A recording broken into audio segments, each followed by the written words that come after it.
Yo, what's going on everybody? This is Brendan back again for another video, and today we're going to be talking all about a really cool cinematography tool called the Snorricam. I'm going to talk about how we can rig it up, the best situations it's used for, and also I'm going to be using it for the first time in an upcoming music video, so I'll be showing you guys some behind the scenes and also some footage and some test footage that I actually got with it. So thanks for watching. I hope you guys enjoy this, and let's get into it. So this is a Snorricam, for those of you that don't know. A Snorricam is basically a vest and some kind of rigging mount solution to attach a camera to your actor. So basically your actor can walk around freely with the camera attached to them. And what this creates is this like really cool effect where the actor is locked in the frame, but the background is moving behind them. And it creates this like really unique specialized effect where it kind of gives this feeling of like vertigo for the audience, or like makes it feel like the actor is either like dizzy or sick or on drugs or wounded or like in pain of some sort. So you can use it for a lot of different types of narrative situations, but at the same time, it's like a very specialized look, a very specialized effect for a very specific type of situation that it would work in. For what it is, a very specialized tool, very specialized piece of equipment, it can create a really unique type of shot that you don't see all the time. It is quite popular in mainstream film and TV shows and things like that, and even music videos. I'll be using this in an upcoming music video, so it's great for that type of thing, where it's a more artistic kind of vibe where you're a little bit more expressionistic with your cinematography. But at the same time, since it's not a tool that like filmmakers or cinematographers use very often, you might use it for a couple of shots in one short film and then not look at it again or ever use it again for another 10 years, you know? So because it's a very specialty thing, it's not something that I'd recommend you go buy unless you're gonna be using it for like many days over the course of like a month or something, and in which case it might be cheaper to do that than to rent it. But if you're just gonna be using it for like 1 or 2 days on a music video or on a short or something like that, they're really cheap to rent. So something like this, which this particular one, it was about 40 bucks a day to rent.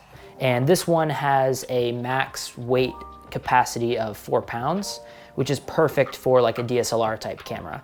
So I'll be using my Panasonic S1H on this, which is about a 2-pound camera, and then the lens itself is about 2 pounds. So it works out to just about 4 pounds, which is just about the max that this thing can hold out on the end like this. Other types of cameras that you could use on a Snorricam like this are something like a Blackmagic Pocket would be perfect, any kind of DSLR camera or mirrorless camera, A7S III, something like that. Even the new Red Komodo is only about 2 pounds, so you could use that for something like this. But if you do use something like a Red Komodo, you'll want to find a battery solution and a monitor solution where you can plug those in and then mount them elsewhere, not actually mount them far out on the end here. And even if it could hold that much weight, you wouldn't really want to do that because it's so much weight on the actor. Since the weight is so far away, the torque, it pulls down really easily. So it's just a lot of weight for the actor to have. If you can rig, say, a battery to the back plate of the vest, then you can create sort of a counterbalance and make it a little bit more comfortable and easy for your actor to wear. So that's an option. These plates, what's really nice about them is they have these 1/4-20 thread mounts all over them. So it's really easy to mount additional pieces of kit to it to help you with the particular type of situation. A lot of the times, if filmmakers are, say, shooting on a big full cinema camera, like an Alexa Mini or something, they'll build their own fully custom homemade Snorricam that can support more weight, and that's better for that type of solution. But this is perfect for indie run and gun, using on smaller cameras. And even if you are shooting a big film on a full cinema camera, oftentimes it's not rare at all to see just like a B cam for a Snorricam shot. For one, because it doesn't last long, it doesn't happen often, so it's just a quick sort of B cam cutaway type of a thing. So a really great example of that is in Mad Max Fury Road.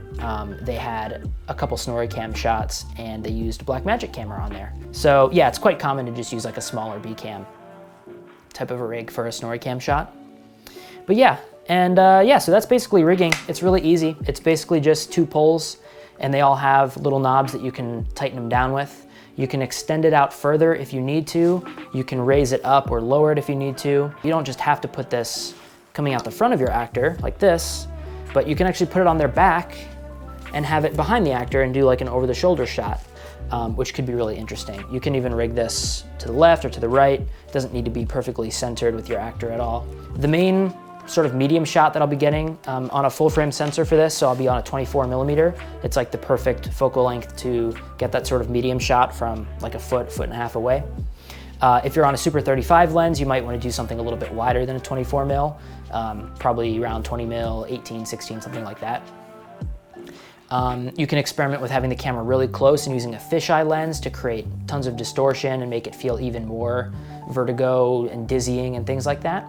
And then another shot we're gonna do, which will be really cool for the Snorricam, is there's gonna be sort of a hospital hallway scene where our actor is gonna be rolled down the hallway on a gurney, and that'll be cool to have like that Snorricam while she's laying in the gurney and it's rolling with the lights flashing over her face. So I'm thinking that'll be pretty cool as well. So yeah, there are like a lot of different situations you can use a Snorricam in, but it is at the same time a very specialized tool. So it's not something you'll use very often. And luckily enough, it's a very cheap thing that you can rent for a day or something to play around with, experiment with, or possibly use it in your next film. So there's a little tip for you guys, a cool little thing you can have up your sleeve. Thank you guys for watching. Hope you enjoyed this video. Hope you enjoyed some of the footage, and I'll catch you guys in the next one. Peace out.